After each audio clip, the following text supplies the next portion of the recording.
Breaking news చూస్తున్నాం.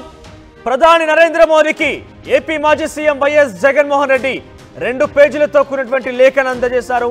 లేఖ ద్వారా తనకి సమాచారాన్ని ఇచ్చారు. నెల రోజులుగా ఏపీలో శాంతి భద్రతలు అదుపు తప్పాయి. 30 రోజుల్లో 31 మంది హత్యకు గురయ్యారు. 300 మందికి పైగా హత్యాయత్నాలు జరిగాయంటూ కూడా జగన్ ఆ లేఖలో మెన్షన్ చేశారు. మీరు చూస్తున్న ఆర్టీవీ స్క్రీన్ పైన ఇదే ఆ లేఖ. సుమారుగా 2 పేజీలతో కూడినటువంటి లేఖని నరేంద్ర మోదీకి పంపించారు ఆయన. టీడీపీ నేతల వేధింపులు తాళలేక 35 మంది ఆత్మహత్య చేసుకున్నట్టుగా జగన్మోహన్ రెడ్డి ఇందులో పేర్కొన్నారు. ఇక మరోవైపు అరాచకాలు భరించలేక 2700 మంది కుటుంబాలు ఊళ్ళు వదిలి బయటికి వెళ్ళాయంటూ కూడా ఆయన మెన్షన్ చేశారు. వైసీపీ నేతల ఇల్లు ఆస్తులు ధ్వంసం చేస్తున్నారు.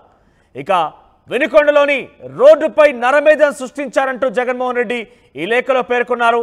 ఎంపీ మిథున్ రెడ్డిపై టీడీపీ నేతలు దాడి చేశారంటూ కూడా జగన్ అందులో మెన్షన్ చేశారు. ఇక 45 రోజుల ఘటనపై కేంద్రం సంస్థలతో విచారణ జరిపించాలని, ఇటువంటి దురాఘాతాలను నివేదించేందుకు మీ అపాయింట్మెంట్ ఇవ్వాలంటూ కూడా ప్రధానికి వినతి ఇచ్చేందుకు అపాయింట్మెంట్ కావాలంటూ ఆయన ఆ లేఖలో పొందుపరిచారు. ఇవాళ వైసీపీ అధినేత జగన్మోహన్ రెడ్డి వినుకొండ వెళ్ళబోతున్నారు. పల్నాడు జిల్లా వినుకొండలో ఒక 2 రోజుల క్రితం పెద్ద ఎత్తున నడి రోడ్డు పైన విచక్షణ రహితంగా వైసీపీ యోజన విభాగానికి సంబంధించిన ఒక రషీద్ అనే వ్యక్తిని విచక్షణ రహితంగా కత్తితో దాడి చేసి హత్య చేశాడు. టీడీపీకి సంబంధించిన కార్యకర్తగా అంటూ కూడా పెద్ద ఎత్తున సోషల్ మీడియాలో కూడా వీడియో వైరల్ అయింది. అయితే ఈరోజు జగన్మోహన్ రెడ్డి వినుకొండ వెళ్ళి రషీద్ కుటుంబ సభ్యుల్ని పరామర్శించేందుకు అక్కడికి వెళ్ళబోతున్నారు.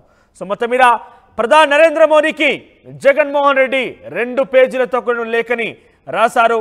అందులో నెల రోజుల పాటుగా ఎటువంటి విధ్వంసకాండ జరిగిందంటూ కూడా ఆయన మెన్షన్ చేసినటువంటి సిచ్యువేషన్ మనం చూసాం. సో నరేంద్ర మోదీకి లేఖలో 30 రోజుల్లో 31 హత్యలు జరిగాయి. 2700 మంది ఊళ్ళు వదిలి బయటకు వెళ్ళిపోయారు. 30 మంది ఎక్కడికక్కడ సుమారుగా 300 మంది అందరు కూడా ఇబ్బందులు పడ్డారు. 35 మంది ఆత్మహత్య చేసుకున్నారు. టీడీపీకి సంబంధించి వాళ్ళ యొక్క వేధింపులు తాళలేక 300 మంది పైన హత్యా ప్రయత్నాలు జరిగాయి. ఇక ఏకంగా ఎంపీ మిథున్ రెడ్డి కూడా ఆయనపై టీడీపీ శ్రేణులు దాడి చేశారు. ఆయన కూడా రక్షణ లేకుండా పోయిందంటూ ఈ లేఖలో మెన్షన్ చేశారు. మీరు చూస్తున్నారు ఆర్టీవీ స్క్రీన్ పైన జగన్మోహన్ రెడ్డి నరేంద్ర మోదీకి రాసిన లేఖ ఇదే. I'm writing to bring your kind attention the greasy state of affairs prevailing the state of Andhra Pradesh and deteriorating law and order situation the state. నేను మీకు లేఖ రాస్తున్నాను. దాంట్లో చాలా భయాందోళన ఉన్నటువంటి వాతావరణం ఉంది. ఆంధ్రప్రదేశ్ రాష్ట్రంలో లా అండ్ ఆర్డర్ దెబ్బతిన్నది. ప్రమాద గంటికలు మోగిస్తోంది లా అండ్ ఆర్డర్ విషయంలో. అవన్నీ కూడా మీ దృష్టికి తీసుకురావాలనుకుంటానంటూ కూడా ఆయన మెన్షన్ చేస్తూ లేఖలో పొందుపరిచారు.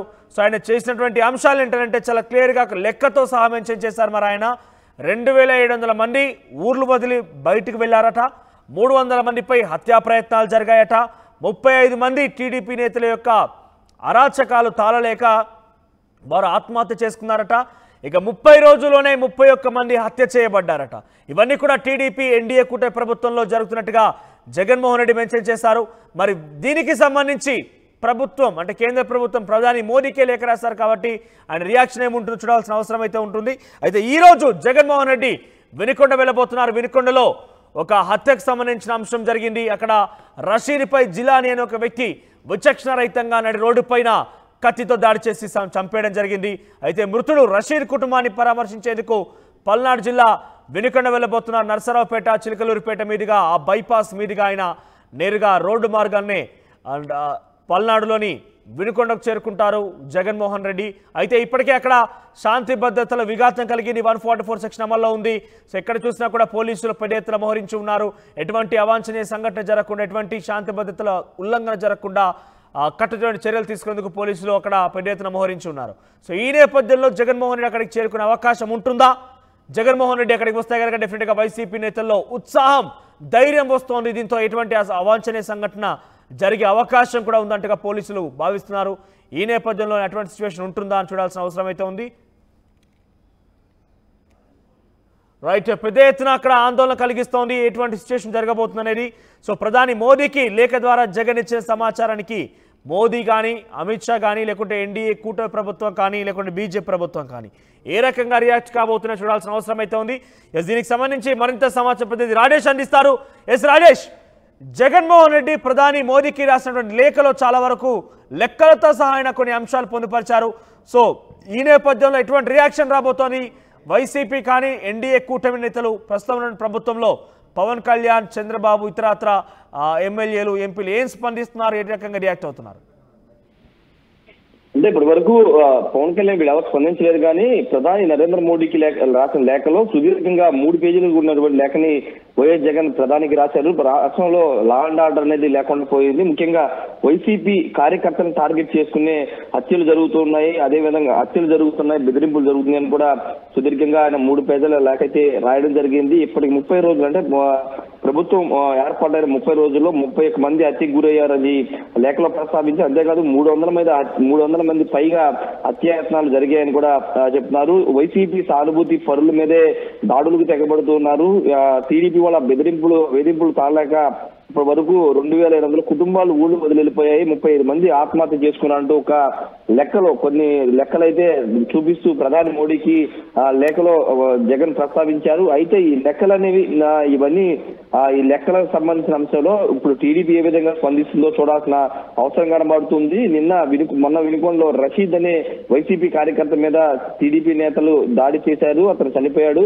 అయితే ఈ నేపథ్యంలో ఈ రోజు జగన్ వినుకొండ బయలుదేరుతున్నారు. నిన్న బెంగళూరు నుంచి ఒకటావటిగా ఆయన బయలుదేరొచ్చి రోజు వినుకొండ వెళ్లి ఆయన కుటుంబం రషీద్ కుటుంబాన్ని పరామర్శించబోతున్న నేపథ్యంలో అక్కడ జగన్ ఏం మాట్లాడతారో చూడాల్సిన అవసరం ఉంది.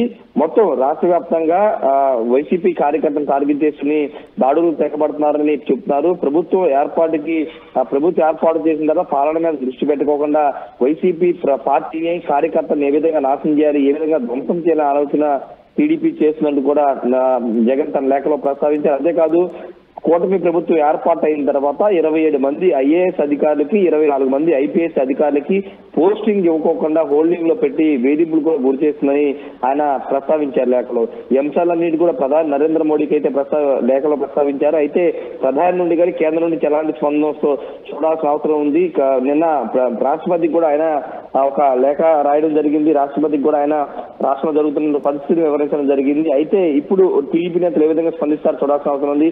గత 5 ఏళ్ల కాలంలో ఎందుకంటే పెద్ద ఎత్తున అరాచకాలు వైసీపీ చేసిందని టీడీపీని ఆరోపిస్తున్నారు. అనేక మంది టీడీపీ కార్యకర్తల్ని హత్యలు చేశారని కూడా పెద్ద ఎత్తున ఆరోపిస్తున్న నేపథ్యంలో ప్రస్తుతం ఈ అంశాలకు సంబంధించి జగన్ రాసిన లేఖ మీద టీడీపీ ఏ విధంగా స్పందిస్తుందో చూడాల్సిన అవసరం అయితే కనబడుతుంది. ముఖ్యంగా రాష్ట్రంలో లా అండ్ ఆర్డర్ లేదనేది ప్రధానంగా చెబుతున్న నేపథ్యంలో నేను హోంమంత్రి కూడా వంగలపూడి అంతే కూడా స్పందించారు. లా అండ్ ఆర్డర్ అంతా కంట్రోల్ ఉంది. నిన్న వినుకొండ జరిగింది పొలిటికల్ మర్డర్ కాదు, వ్యక్తిగత కారణాల వల్ల జరిగింది అనేది ప్రభుత్వం చెబుతున్న నేపథ్యంలో ఈ రోజు లేఖ మీద ఏ విధంగా స్పందిస్తుందో చూడాల్సిన అవసరం కనబడుతుంది. ఇక కార్యకర్తల మీద దాడులకి తెగబడితే కనుక ఖచ్చితంగా చూస్తూ ఊరుకోబోమని జగన్ అయితే చెబుతున్న నేపథ్యంలో ఇప్పుడు వినుకొండ వెళ్ళిన తర్వాత ఆయన ఏ విధంగా మాట్లాడతారో చూడాల్సిన అవసరం కనబడుతుంది. ఏమైనప్పటికీ ప్రస్తుతం ప్రధానికి రాసిన లేఖ అయితే కొంత చర్చనీయాంశం అవుతుంది. మొత్తం జనరల్ గా 3 పేజీల లేఖ రాయడంతో లేఖలో కీలక అంశాలను ప్రస్తావించి రాష్ట్రంలో జరుగుతున్నటువంటి దాడులకు సంబంధించి అదేవిధంగా చనిపోయిన వాళ్ళ సంఖ్య వాళ్ళని వివరిస్తూ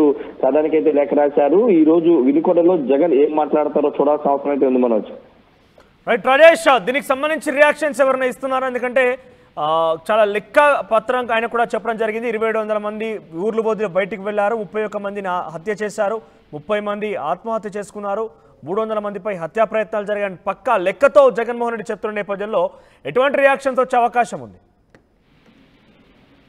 రియాక్షన్స్ అంటే ప్రస్తుతానికి అవన్నీ వాళ్ళు వైసీపీ వాళ్ళు చెప్తున్న లెక్కలన్నీ అది అధికారికంగా జరిగాయి, లేకపోతే పోలీస్ రికార్డ్స్ లో నమోదైనయా కాదా, లేకపోతే అది కేవలం రాజకీయ కక్షతో జరిగినాయా లేదనేది నిర్ధారించాల్సి ఉంటుంది. పోలీసులు అయితే ఇప్పటివరకు ఇవన్నీ కూడా వ్యక్తిగత కారణాలతో జరిగినటువంటి హత్యలని పోలీసులు చెప్తున్నారు. కొన్ని రాజకీయ కారణాలతో జరిగినవి ఉన్నాయి, కానీ ఇవన్నీ వైసీపీ అధినేత జగన్ రాసిన లేఖలో ప్రస్తావించిన అంశాలన్నీ అవి పోలీసు రికార్డులో నమోదైనవి కాదు.